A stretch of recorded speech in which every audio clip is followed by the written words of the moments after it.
Welcome to the Life's Better podcast, where we talk about how life is so much better with God, community, and purpose. And speaking of purpose, today we're going to be talking about a subject which is arguably something that gives, particularly men, potentially the greatest purpose of their life. We're in the month of June 21st. We're actually going to be celebrating Father's Day. Yep. And so we're doing a special episode where we're just highlighting fatherhood. And we're going to do this from really two different angles. We've got, my angle, which I'm a father of 6. My oldest is 17. In a couple months, he'll be 18. Yeah. My youngest is 2. She's potty trained. Praise the Lord. That's fantastic. Was that a recent thing? When it I came... don't know when they normally figure that out. And I don't even know if everyone wants all the details, but, number 2 took a little bit longer than it seemed like the boys took. But she's been pretty much mastering without too many mistakes. Nice. For a good couple of months now. Very cool. Yeah, no, it's any parent knows that that's kind of a fun little woohoo. But really, with 6 kids, all that really means is particularly at those age spans. My house is a preschool, it's a high school, and if I'm honest, with 5 boys, it just smells like a musty gym most of the time, So that's my perspective that I'm going to bring the conversation with. But Josh, you have recently announced to the world that you and Emily are expecting your very first child. Yeah. Praise God for that. Awesome. Everyone is so excited. I know you guys are as well. 100%. But we're just going to treat this kind of like a Q&A session. We hope that you find value in this. If nothing else, what do we see? We see in Scripture that Jesus really highlights the fact that God is our perfect Heavenly Father and wants us not only to interact with Him like that in prayer, but to have a perspective of Him as Father. And I feel humbled. Like when I think of a perfect Heavenly Father, God, and I have a very similar title in a much smaller role, but a similar role in someone's life as my Heavenly Father. I want to get it right. 100%. And so we're going to be discussing fatherhood from these two perspectives, and we hope that you guys will gain some insights and hopefully some encouragement with it. So I've got to start it off with a silly question. So when it comes to you stepping into fatherhood for the first time, there's all kinds of dad stereotypes. 100%. Which stereotype do you think you're going to naturally lean into? Are you going to be, the grill master? Yeah. Are you going to be the lawn care expert? Are you going to be the power napper? You can just doze off and 10 minutes later you're like, yeah, I'm fresh, ready to go. What dad stereotype do you think you're going to? I think grill master, out of those 3 for sure. I don't care about my lawn, really. I just care that it's cut, And your neighbors aren't shaming you? I think my neighbors hate our yard, but they like us. Okay, So good. maybe there's a forgiveness there. But I love cooking already, and we're getting a new grill. We have one ordered, and I got it on Memorial Day, and I was so excited because it was like $100 off. So okay, it has not arrived yet. It has not arrived. Is it like the Blackstone? It's a thing? Blackstone. I've heard yeah. only good things about that product. I've heard it's you have to take care of it really well, make sure that it's nice and clean and dry, otherwise it rusts really easily. And so I think I have to be a grill master if I'm going to own one. The other one is my friends have 4 years told me that I am the worst when it comes to dad jokes. And so I think I'll be that stereotype pretty hardcore already, and will just naturally be that when I'm an actual dad. It is really interesting. I always groaned and rolled my eyes when I hear dad. And then I don't even know what happened. I got old, and they'll just and I don't even realize. I think I'm being kind of clever, and then it's dude, that was awful. That was truly an awful dad joke. I think the groans feed me. When students groan, I know I did a good job, because that's funny to me. And because then I look at adults and they're laughing at how the kids are groaning, and I'm I just feed off of that. No, there's something to that. I got you. All right, my next question back, is that cool? All right, so how many loads of laundry happen in your house per week? Yeah. And are you personally responsible for any of them? Okay, so laundry with 8 of us, it is nonstop. I bet, yeah. There's rarely a day where there's not at least a load being done. Yeah. Every once in a while, if things are really busy or we're gone or something, maybe the washer and dryer get a break and they're just finally, nothing. But I would say daily. Daily there is laundry going on. And when it comes to me being personally responsible, I am responsible for mine, and I have Okay. taken ownership of that. Yeah. Because when it gets mixed in with everyone else's, it just disappears forever. Yeah. And so I've just locked it Yeah. down. I'm going to take care of mine. I don't want to even, Dana and I are our stuff. I've got my own space. I do my own. But I would say every once in a while, I would say maybe like 40% of the time, they will find it in the dryer, and sometimes they'll fold it for me and not just like Yeah. put it in, the basket and be like, guess what? It's still yours. You take Yeah. care of it. So I'm responsible for my own. Everyone else Yeah. takes care of I didn't the think rest. about that. 8 people. Yeah, you got laundry going at all times. And it's nice, and it's also frustrating that some of my boys are my same size. It's Yeah, frustrating I was thinking the same thing. because I'm like, dude, those are my pants. Like, I don't know how you got those, but those are mine, and you need to take them off. But then it's also kind of nice. It's like, well, that's a cool shirt. Yeah, you can wear it. Maybe Yeah. I'll wear your stuff. Yeah. Emily's already looking forward to and has bought some shirts in my size, and I've caught her wearing my stuff. But she's starting to buy the same size as me, so I can just Nice. wear. Nice. Now, obviously, I'm not wearing her like Dresses? or anything, but like Fall Creek Falls. Yeah. I bought a shirt for her, and I'm like, this is technically for her. I'm wearing it today. So Nice. Here's a gift for you that I will be wearing. it's also for me. Now, I know a lot of people have heard the news that you guys are having a baby. I would love to know what has been either the best reaction that someone has given you, Yeah. or maybe it was just weird and you didn't even know how to handle it. It was just like, what? I'm gonna do both because Okay. the weird one was really easy and quick, and it was at Fall Creek Falls. I shared with students, and that was really meaningful. But a couple of the reactions were just funny, and I don't know what he meant actually by this, and so I'm bringing this up on here. But Emily said one of the funniest was Skylar's reaction. Okay. Which I love you, Skylar. But apparently he said, "Did you know?" Meaning that like I announced it and Emily didn't know. I guess I don't know how he thought, or I don't really know what he meant by that. Was it a, did you know maybe he was going to announce it like to all of us? Maybe. That would make the most sense. Yeah. I really hope it was the, did you know that you're pregnant? That would be even better. That's the best. I'm assuming they all told each other that, and my thought it was maybe that just came out and he didn't think about it for 2 seconds. But that makes a little bit more sense. That's a little less funny though. The most meaningful was probably telling my parents because they've known for a while the journey that we were on, and they were just constantly praying and asking for updates and all of this stuff. And we got a video of it, and it was just really like, it was cute, but at the same time, like they just both broke down because they don't have grandkids yet, Yeah. and they've been very patient with us. Yeah. Haven't really asked much, and then when we told them what was going on, it was not hurtful to them. Like they wanted to support us, but I could tell like this is something they want too. Yeah. And so for us to be able to tell them like, hey, you're going to be grandparents, like that was huge. So And, you actually have that recorded yeah. when you told them. Yeah. Yeah. I could see both of their reactions, honestly, and I could see the tears of joy for sure. My mom screamed, like it was great. Emily wore a hat that said "Mama" on it, and we were thinking like, let's just wait and see if they like notice. And Yeah. I started to film, and they didn't notice. No one, like we did that with her family and my family. Neither of them read their hat. I had to literally say, and in the video you see me say, "All right, why don't you guys read Emily's hat real quick?" And then they freak out. So yeah, They it was probably great. love just like some cool new brand. Mama brand. Mama Yeah. brand, yeah. So what are you most excited about when it comes to fatherhood? What are you maybe most anxious, nervous about? Yeah, I mentioned this the students, like a big stepping stone for us was getting over like the fear of doing it and like what it might do with the jobs that we have and the mission fields that we call them that God has put us in. Like, are we still going to be able to do those while also giving parenthood like our like because it is like something that should surpass everything else, right? Like it's supposed to be like family first, right? And so I'm like, do I have the capacity to do this job well and put a kid first, right? Like, and I was nervous about that.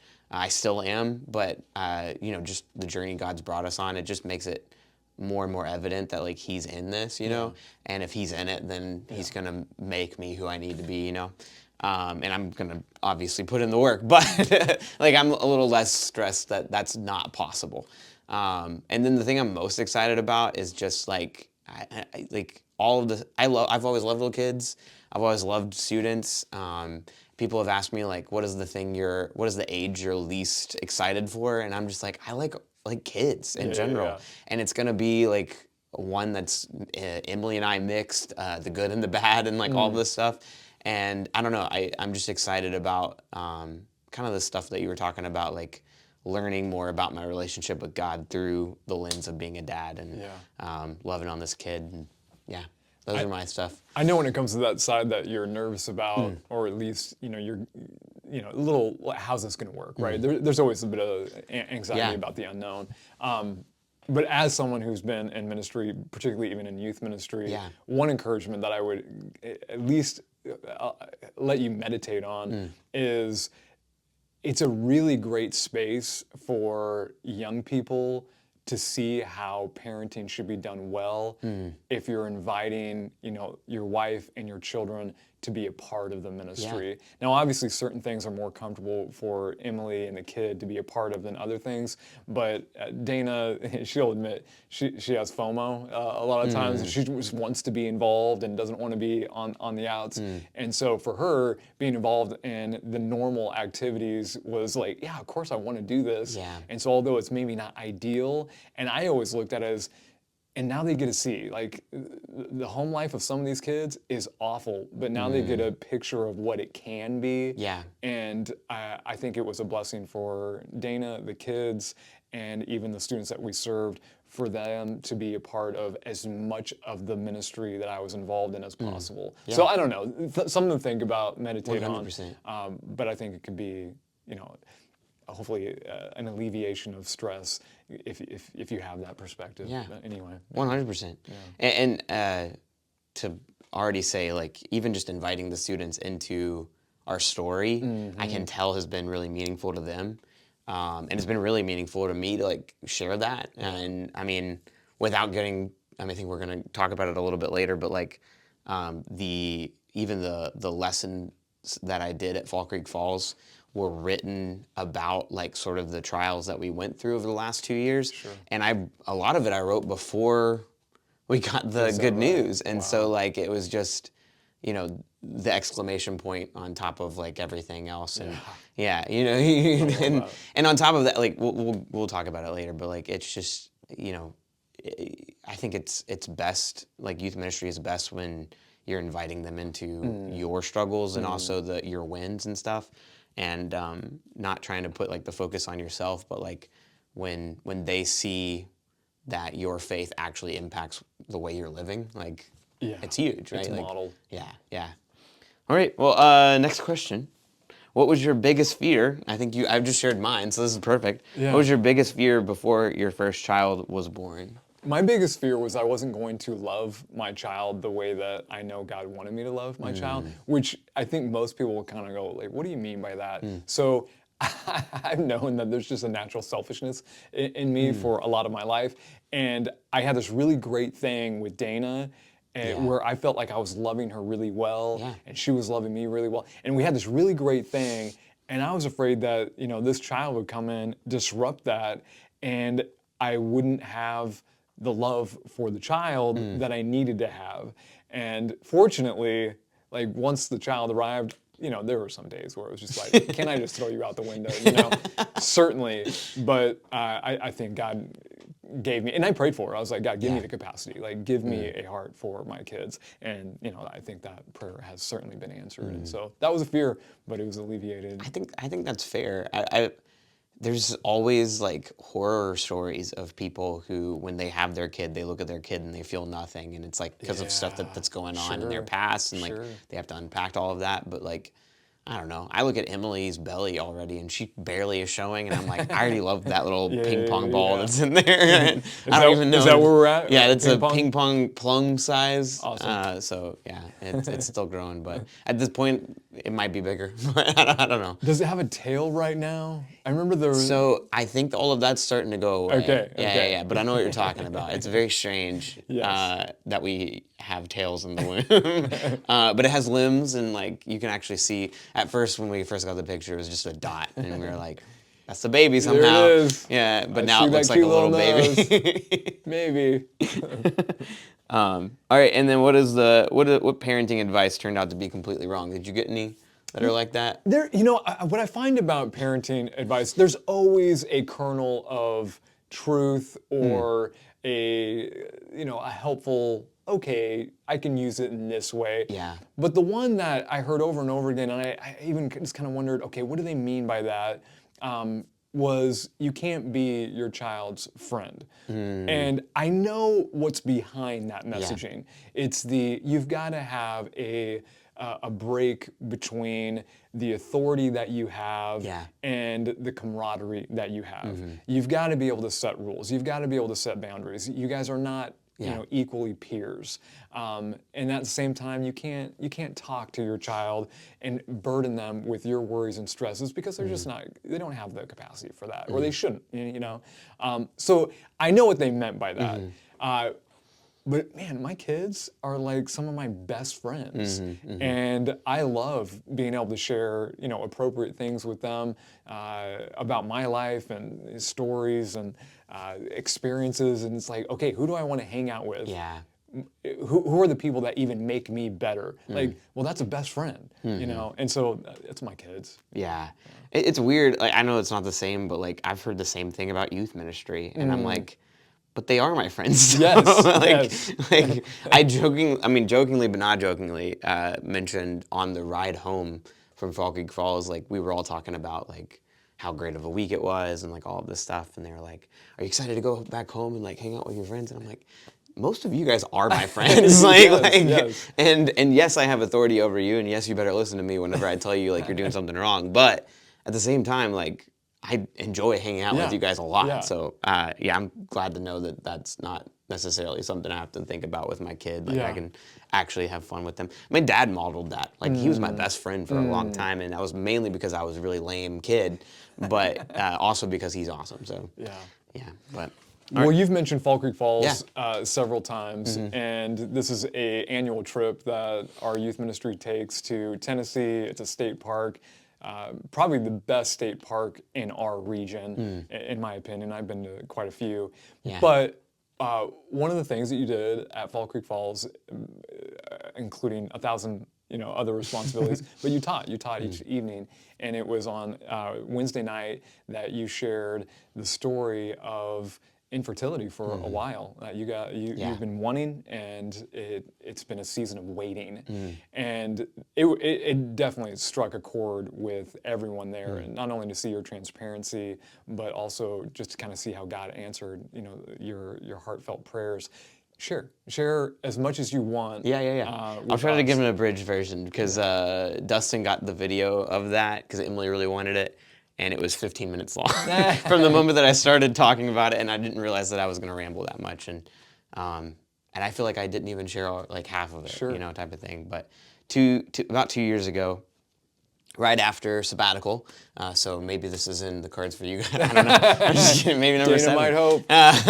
But right after sabbatical, we spent part of sabbatical and then also the month right after really trying to answer the question, do we want to have kids? Because Emily was 32, I was 30, just turned 30, and we were, we had always said, let's take one of that Europe trip, and it had gotten put off for 3 years, and we were like, after that, we will discuss it. And before that, I mean, we had done 8 years of ministry. We were just celebrating our 8th anniversary, and felt like not a strong feeling one way or the other.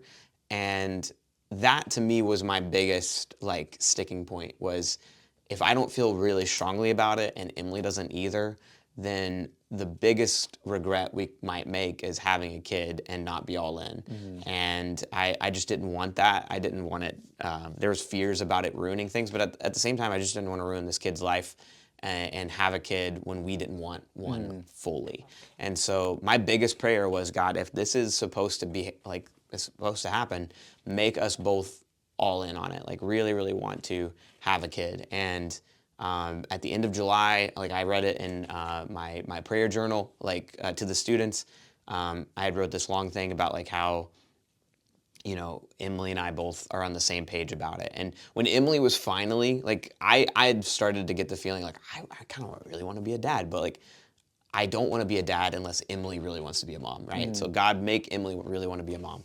And we were finally on the same page about it. And it felt like just this like kind of lift off of a weight of indecision.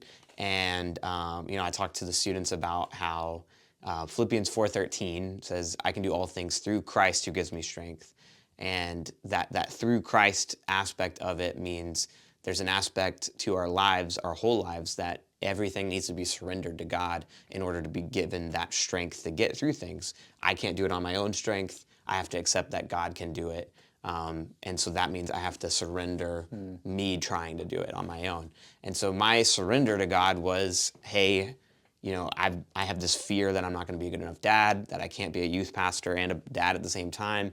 I have this fear that we're going to have this kid and not want it. Like, can you alleviate all of that, God? And it really felt like his answer was yes. And he put this burden on our hearts to really want to be parents.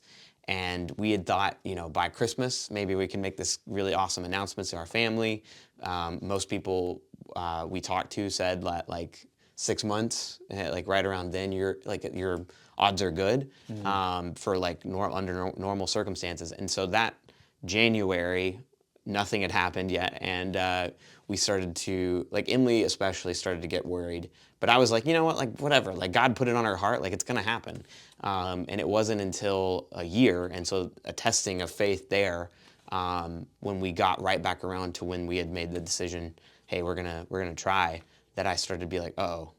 And people started to share, not meaning to like hurt our feelings, but people started to share, like, if it hasn't happened in a year of trying, like, your odds decrease dramatically. And so we actually contacted a doctor then, but they couldn't get us in until December. And so again, just another long period of waiting. And I remember bringing it up to you guys, like, we're gonna have to wait until then to figure out things out. We'll keep trying. Nothing was happening. And it was around this time that, like, I started to, like, have a crisis of faith, not doubting like everything, but really struggling with the fact that I was okay. I was okay before, and it felt like this ask of surrender of this so that God could make us parents. And so why would he put that burden on our heart if he wasn't going to grant us a kid? And Emily was really struggling. I think whenever infertility is happening, the women struggle more, and then the men try to support but also are struggling. And so that was where I was at, where I was trying to help carry her and lift her up and give her encouragement while also dealing with my own struggles and the thoughts and everything. And although all the while still doing camps, still doing worship, still doing youth. And I told the students, I was like, that's not on my own power. Like, that was 100% because God gave me the strength through teaching me how to pray better, teaching me how to have better personal worship, and personal time with him. Because if I didn't lean into him, like, I would have needed a break. I would have been like, guys, I don't think I can realistically worship on stage or teach you guys about, like, God and, like, faith if it wasn't something that he was carrying me through. And I, like, there were certain songs that became anthems to me, like Waiting Here for You, Praise You Anywhere, like, all of those type of songs, like, just elevated their meaning. But on top of that, we went through a prayer book at church. And on top of that, I went through a prayer book, like, with some friends, 2 different prayer books. And both books seemed to, like, just beg the reader, present your, like, full requests to God, and, like, don't hold things back. If you want to see them happen, pray in boldness and pray expectantly. And I realized in my studies that I've been a very shy prayer guy, and have held back a lot of those things for fear that God would say no, and then I would doubt him. And I just been very comfortable being like, God, you do whatever you want, and I'll be along for the ride. And in this moment, I was not comfortable with that. I needed to pray those bold prayers to him. All to say, finally came to the point in, like, January, like, we need some help, and meaning, like, we need to share this with people. We need to get prayer. It felt like God was saying, like, I'm still working. Ask people to pray for you. And, we finally got the good news. And because of all of these ways that God has built us up, like it wasn't just our win, it was the win of every person that's been praying for us that we've gotten to go and share it with. And like some people, like we're way closer to now because of it too. A win from even just this Sunday was Emily telling Derek Schaus, who a while ago, after sharing with him what we're going through, said on his daily walk, always walks by people in the neighborhood and prays for each of them according to what he's heard. And so every time he's walked by our house, he's prayed about our situation, and that broke Emily. Like it meant the world to Emily. Emily and Derek, I don't think ever really interacted before then. And Emily, when we shared from the stage, Emily knew that Derek didn't know yet, and so she sought him out before because she wanted just this personal experience of telling him. And Derek broke down crying. It was just like, how good is it to get like answered prayer, right? Wow. And so, but none of that would have happened if we had kept Yeah. it to ourselves, right? Yeah. And so, just being able to share, like, there's so many wins. I can't even go into all of them right now. There's so much there. I'm curious if you had to point to one specific area that God has really taught you or maybe matured you in, what would you say that one space is? I just broadly, it's prayer, but it's definitely just trusting in the waiting, and being patient when you have to do all of the things that you normally have to do and you're not seeing an answered prayer. And I kind of preached on this, but like the concept of God winks is really big to me right now. And just noticing when God is saying, hey, I'm still here. Hey, I'm still here. Hey, I'm still here. I'm not giving you what you want yet, but hey, I'm still here. Hey, I'm still here. Are you still going to trust me? Are you still going to love me? Are you still going to serve faithfully? And giving you these little boosts to get you to, the ultimate thing that you're praying for and asking for, and seeing Him work and answer it. And I don't know. I've tried to ask myself 1,000 times, would I be this passionate if the answer had been no? And there's still like a chance. Like here's the thing. Like Emily is in her 10th trimester at the time we're recording this. She's probably in her 12th by the time I post this. 12th week. Sorry, not trimester. 10th week, 12th week. And we know that like we're older. There's higher risk for miscarriage. Even when we've been told when the baby's born, all of those fears don't go away. Like you just have this fear of like protecting. But I feel like I've gotten to the point that I can comfortably say like whatever happens, God will make the story good by the end. Yeah. And so I don't know. It's a comfort that He's taught me that I don't think I was at before. As much as I'd love to say like God, Your will be done. God, Your will be done. I think a lot of that was just me being scared of not being comfortable and not hoping and not having this like trying to really put my longings, my desires away because I don't want to bother Him with them and Him say no and me be sad. I don't know. There's an intimacy there that I think has grown. That's exactly what I was going to say. It sounds like as you've grown in your trust and faith, there's that intimacy and that confidence that you have in Him, which is great. I know you mentioned, I just wanted to highlight a few of the things that I heard you say has sustained you in the season of waiting, because I would imagine that there are some folks who are listening to this that they're in their own season of waiting. Maybe it's not infertility, but it's something else. I heard you mention how you chose some worship anthems. So there's been a few key worship songs that have sustained you. Prayer has sustained you, not just individual prayer, but corporate prayer. One of the other things that sustained you was sharing it with folks, not have this as a private struggle, but one that people, 100%, Christian community. huge. Was there one that sustained you that I missed that would be helpful to others who are going through their own season of waiting? I don't want to go too far into like just rehashing Fall Creek Falls, but a big one for me is located in that Philippians 4 section, and it's what you dwell on, like changes your attitude and your heart. And I just realized like I dwell on those what ifs too much, or what could I have done differently, like all of those types of things. And through this, there were many opportunities to dwell on the negative and dwell, like, I mean, even in those 2 years, like you think about all the things that we've gone through, like there's been struggles in the youth group, there's been struggles in the church, there's been struggles with Emily and I's finances. And if I dwelt on those too long, I realized I was doing a poor job with everything that I was entrusted with. And so reading that is just like, you can take every thought captive and really try to dwell on the right things. Because if you dwell on the wrong things, like you won't be able to go about your day and do the things that God has for you that day. Yeah. And so I'm not trying to say like ignore,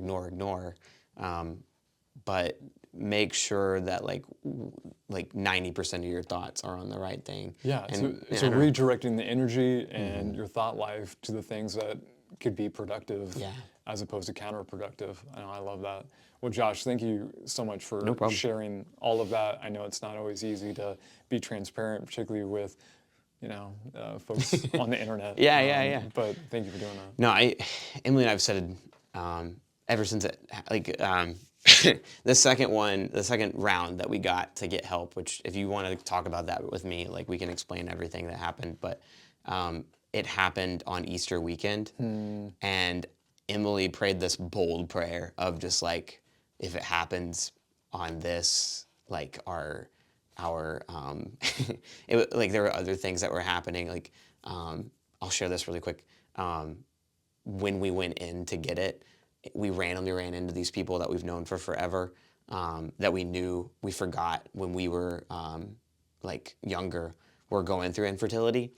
And Emily had always wondered, like before we were going through it, like why did God not grant them a kid? Like they had been going through all of this stuff, and we saw them, and they had just gone in for their second, and had their first, and we looked it up, and it was just this like, Emily felt like God was saying like, I have answered their prayer, and I'm going to answer your prayer too. And it was just like in passing, like they were heading into the elevator, we were heading out, and we were like, and Emily messaged her afterward, and it was great, and it was just felt like all of these little God winks, right? And then we realized like we're going to get this on Easter weekend, and if it happens, then the due date would be around Christmas, and it's like Easter, Christmas. I love it. And Emily was just like, if it happens here, like God's fingerprints is all over this, I'm not going to stop telling people about this ever. That's cool. And so, I don't know. I'm a little nervous, and I've said this to the kids a couple of times. Like, I'm a little nervous this is going to be brought up too much, and you guys are going to be like, oh, Josh is bringing it up again. So. Yes, we know. God's good. Come on. Move on. Yeah. And this kid's going to get, like, all of these stories told their whole life. So. Well, the rest of our podcast is probably going to be super lame, because that was really powerful. Thank you for sharing that. No problem.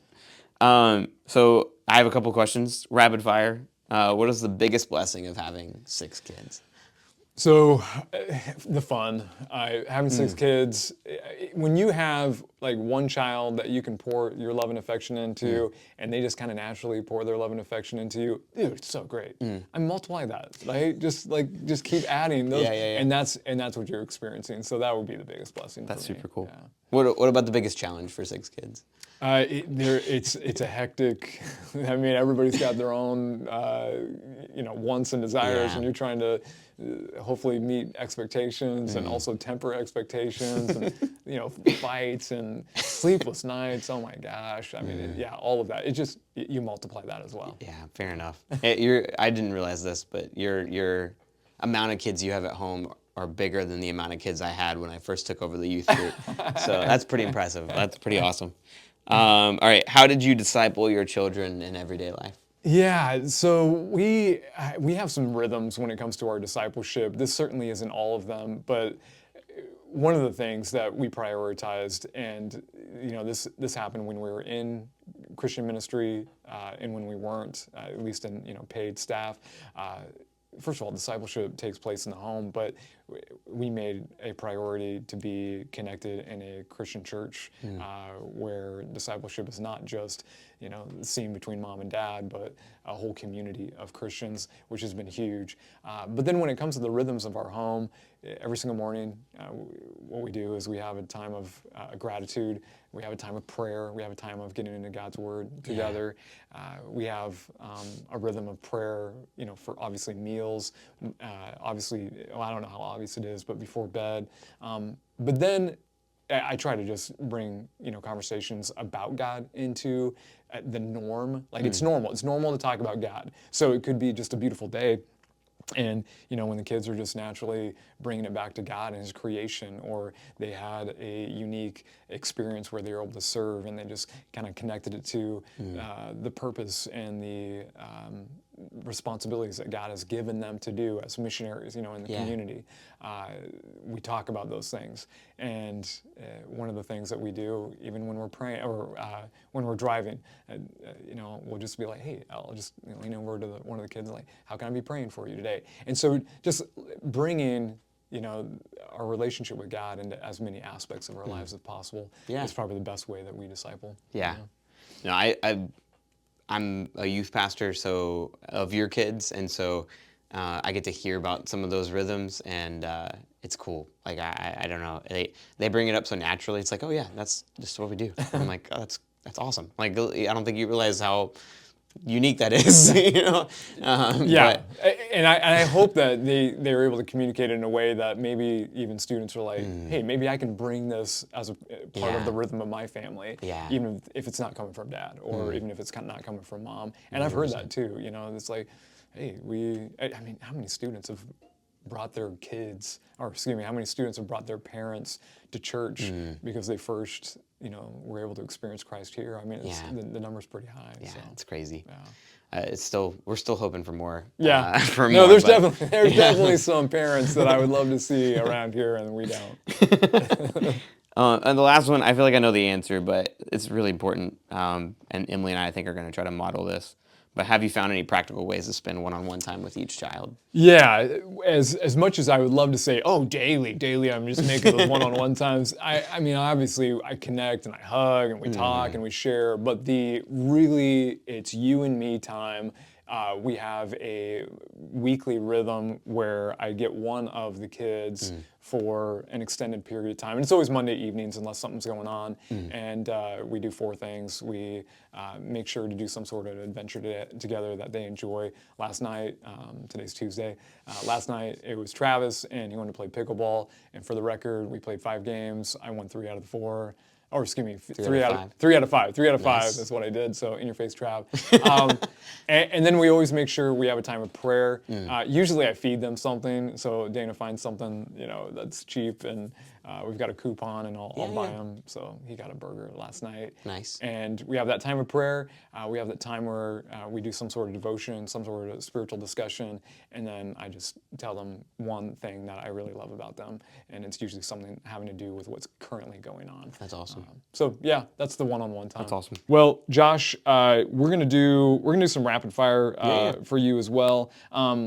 Has preparing for fatherhood caused you to rethink any of your priorities, even when it comes to maybe even ministry? Yeah, no, I think I shared this earlier. Like the thing I've always thought was that like your kids have to, like your family has to, your ministry to your family's first, right?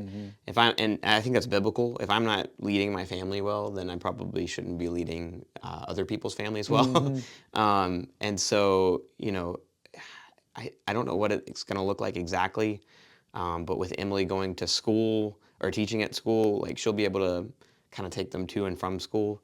But I need to try to be more available. And my dad was just like that for me. Like remembering some of the most meaningful moments were when he was interruptible, even when he had really important things that he was doing. Like if I was in a bind at all or sounded scared or stressed, like I knew he was gonna be there. Yeah. And so I wanna be that for my kids so bad. Like I just want them to be able to think the same way about me that I thought about my dad. And so trying to, I don't know, retrain my mind to like not be so in what I'm doing that like when I get those calls that I'm like, ugh, like I want to be excited to like drop and help and be there for them. So That's cool. I don't know. Church, be ready for me to just be like, sorry, my kid comes first. Middle of the sermon, gotta go. Gotta Sorry, go. guys. Yeah, my kids needs me. What about when it comes to making sure that your marriage with the extra? Yeah. Have you already thought through some things that you're gonna do to make sure that marriage foundation is strong? I am not like that. Might be the thing I'm least worried about. Like, whenever I talk about my marriage with people, it's funny listening to some dudes like complain about hanging out with their wife. Like, my wife is my best friend for sure, and we go on little adventures. Like, we love to try new restaurants together. So like, what we splurge on, like what we save up for, are those little moments where we can try a new restaurant. And sometimes we don't like it at all, but like we like that we went there and like we got to experience it together. And so like having a date night, it almost sounds like making sure you're just prioritizing that time. we have parents that have wanted to be grandparents for so long that we've already been like, you be ready, and they, like, you be ready because we're gonna be like, hey, here you go, night at Granny's. Absolutely, we're going. You will probably have even more date nights than you need with all the times that they're like, can we take the kid? Can we take the kid? Yeah. I hope that they maintain that, but both of them are already have been like. And we can watch them during the day. And so, I love it. like I think we're gonna be good with being able to actually still go and do things together. So, all right, what are you dreading most? Sleepless nights or diapers? Diapers. I'm a guy that can't stand bad smells, and like I'll like even You're at the camp. gagger? Oh, like there was like some maggot infested trash that we had to clean, and it just started to come up. Like my whole lunch like started to come up, and I'm like, I need to buy some like nose clippers or something. Like you just get a pen or something. I don't think the feeling of everything is gonna be like what bothers me. Like that's whatever, I can get that stuff done, but I'm just worried I'm gonna throw up. I'm the exact opposite. I could do diapers all day, every day. The sleepless nights, man, that is rough. How about this one? One word that you would describe fatherhood with. Selfless. Yeah, that's good. I like that one. That's perfect. Okay, cool. What are the most ridiculous things you've ever done as a dad? I've done a lot of ridiculous things as a dad. My mind goes to dangerous things, though. I don't know if that's ridiculous. I just assume like someone like that's ridiculous because it's dangerous. So whether it's climbing something, probably the most ridiculous. My son Davis and I, we have this tradition, and we've been doing it for 4 or 5 years now, where at the height of winter, we jump into the Kentucky River. Oh, nice. And so it has to be freezing. Like if it's like 40 degrees, no, we're not going. You started this or Davis started it? I started it. I just came home. It was our day out, and I was like, "Hey, Davis, what do you think?" And it's like, it was like 30 degrees. I was like, "What do you think about jumping in the Kentucky River tonight?" It's like, "That sounds awesome." I can see Davis doing All that. the other boys were like, "What?" I was like, I knew I asked the right kid. Yeah. And so we jumped in. We've been doing it again. It's been like 5 years, and not this year, but the last year. It was 10 degrees. It was 10 degrees out. We go to our normal spot, which is a dock. The dock's not there. They've removed it because of floodwater stuff, and they didn't want it to. And so we're like, okay, where can we jump in? Because it's not just easy to jump into the Kentucky River. Yeah. And so we're like, well, how about we go to Capitol View Park? They've got that rope swing. Yeah. The only problem with that is you have to walk at least a quarter mile to get to it. And so we go ahead and go there. We jump in. I mean, it's painful, but what's really painful is, you're trying to get your clothes on. No kidding. I jump in. By the time I'm on the bank, my hair is frozen. Wow. Like, it is frozen in place. Wow. And so I step on, we were on this bench. I step on the bench. My feet freeze to the bench. Like, that's how intense it is.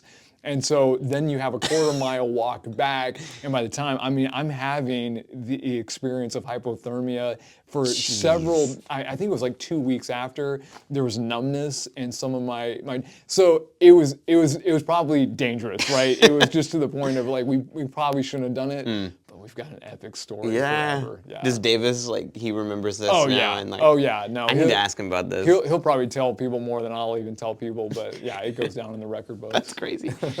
All right, last question we've got for each other. When your children talk about you years from now, what do you hope they remember most? Do you want to go first on this one? Because I'm back and forth. For me, there's a few things, but really at the end of my life, what I would love for most people, but certainly my kids, would just be for them to reflect on ways that I love God with all my heart, with all my soul, with all my mind, and I loved people the way Christ loved me. That's what I hope. Yeah, mine's similar, maybe a little more selfish, but I genuinely just hope, like, by the end of my life, they knew that I loved God genuinely, like it wasn't fake at all, and that I loved them genuinely. Like if I got both of those down, then I've done my job, I think. Yeah. I don't know. That's what I hope that they feel, is just like, you know, Dad loved me, and he loved God. Yeah. And it wasn't fake, and it was real, and here's all these ways that I can prove that. Yeah. That's cool. That's cool. So, well, happy Father's Day to all of you fathers out there, and we will see you guys, or you guys will listen to us in about a month. see ya.